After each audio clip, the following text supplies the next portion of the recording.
दुनिया के किसी भी लोकतंत्र का आधार होता है चुनाव। फेयर एंड फेयर इलेक्शन एक ऐसा सूत्र है जिसकी बदौलत अमेरिका, ब्रिटेन जैसे देश अपने आप को लोकतांत्रिक मूल्यों पर स्थापित कर सके। वहीं भारत की पहचान अगले आपको बता दें आज डेमोक्रेटिक कंट्रीज के तौर पर होती है। तो इसकी बहुत बड़ी वजह यह है यहां पर होने वाले चुनाव। ऐसा नहीं है कि भारत में चुनाव के दौरान हिंसा नहीं होती है, लेकिन जितने बड़े लेवल पर भारत में चुनाव होते हैं उसकी तुलना में अब हालत बेहद बदल चुके हैं। लेकिन समय के साथ चुनौतियां भी बढ़ी हैं और इस बार की चुनौती है तकनीक का गलत इस्तेमाल। लेकिन हर बार की तरह इस बार भी हमारा चुनाव आयोग इससे निपटने के लिए पूरे तरीके से तैयार है। चुनाव आयोग ने न केवल तारीखों का ऐलान किया बल्कि बताया कि कैसे लोकतंत्र के सबसे बड़े उत्सव में हमें और आपको भागीदार बनाने के लिए उसकी पूरी तैयारी हो चुकी है। रिपोर्ट में आप देखिए।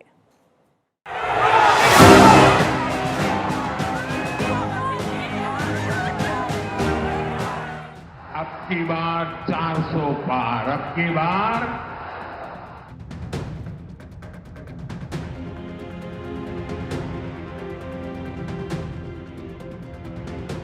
7 चरण, 543 सीटें, 96 करोड़ से अधिक वोटर्स, दुनिया का सबसे बड़ा लोकतंत्र, दुनिया का सबसे कारगर चुनाव आयोग और भारत के इतिहास का एक बेहद ही रोचक चुनाव।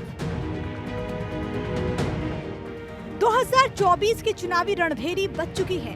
दोपहर के 3 बजे विज्ञान भवन में चुनाव आयोग की प्रेस कॉन्फ्रेंस हुई। सुबह से ही देश की 140 करोड़ जनता इसका इंतजार कर रही थी। मुख्य चुनाव आयुक्त और दोनों चुनाव आयुक्तों ने प्रेस कॉन्फ्रेंस में हिस्सा लिया।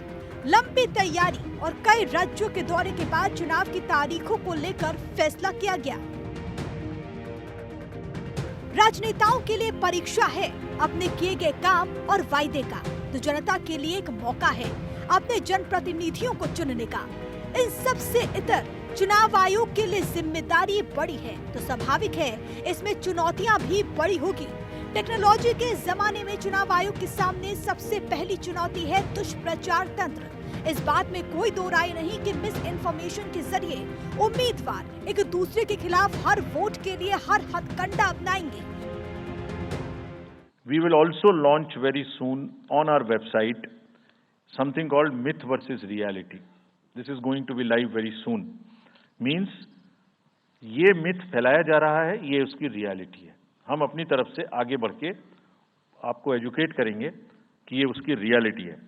और सोशल मीडिया के बारे में आप सबसे भी एक अपील है कि थोड़ा देख लें, मतलब जो आया उसको आगे नहीं करना चाहिए।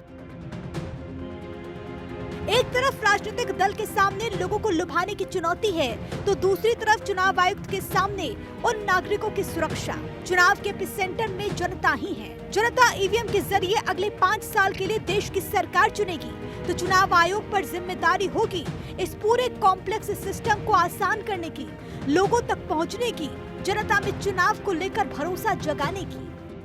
जो freebies, liquor, cash, cooker, sari, machines, whatever kind of freebies किस किस स्टेट में बंटने की शिकायतें आती हैं, उसको 100% रोकें।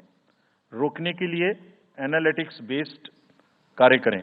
सो whom have we directed? GST, excise, state police, all agencies, income tax, customs, coast guards, BSF, SSB, border से जहां से भी जिसके नारकोटिक्स और जहां से भी फ्री भी आने की संभावना हो सकती है। GST would be doing the e-way bill based analytics to see. भारतीय चुनाव इतिहास में मिस इन्फॉर्मेशन और तकनीक का इस्तेमाल इस बार सबसे नई चुनौती है। अब तक चुनाव आयोग के सामने बाहुबल और धनबल की चुनौती रहती थी, लेकिन इस बार चुनाव आयोग को धनबल और बाहुबल के साथ साथ तकनीक बल को भी रोकना पड़ेगा। 3400 करोड़ रुपए के करीब का कैश मूवमेंट को रेस्ट्रिक्ट किया गया 11 इलेक्शन में। एवरी स्टेट, राजस्थान, तेलंगाना, मध्य प्रदेश, नागालैंड, गुजरात, हिमाचल, मिजोरम, त्रिपुरा, छत्तीसगढ़, हर स्टेट में उससे पहले इलेक्शन में जो भी हुआ था उससे 200, 400, 500, 700% की वृद्धि हुई। Total 3400 crore is around 835% higher. ये जो धन बल का जो उपयोग है, जो धन का उपयोग है, जैसे बल का उपयोग कुछ राज्यों में ज्यादा है, ऐसी धन का उपयोग भी कुछ राज्यों में ज्यादा है।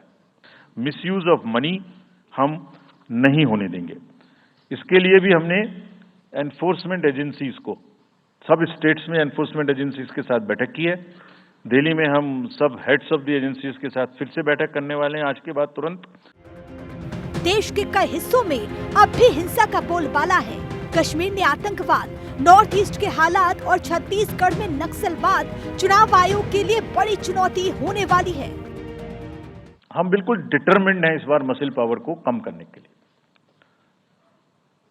चुनावों में हिंसा का कोई स्थान होना नहीं चाहिए और ब्लड बाथ बिल्कुल नहीं होना चाहिए। जहां भी हिंसा बची है, चाहे वो प्री पोल हो, चाहे वो ड्यूरिंग कैंपेनिंग हो, चाहे वो पोस्ट पोल हो, we are committed to kind of be very very alive to this situation. और जो भी हमें सख्ती से करना होगा इसके लिए हम करेंगे ताकि ये प्रोविजन ना रहे। हर डिस्ट्रिक्ट में एक कंट्रोल रूम बनाया गया है, जो दिन उसमें 5 किस्म के फीड्स होंगे। TV, social media, webcasting which is on the booths, 1950 की लाइन जिससे शिकायत आती है, and grievances portal. So one senior officer would be available in the control rooms in every district to look at these 5 feats. तो चुनाव आयोग पूरी तरह से तैयार है, राजनीतिक दल तैयार हैं, तो लोकतंत्र के इस सबसे बड़े उत्सव में भाग लेने के लिए आप भी तैयार हो जाइए और अपने मताधिकार का इस्तेमाल कीजिए। Bureau report, Bharat 24।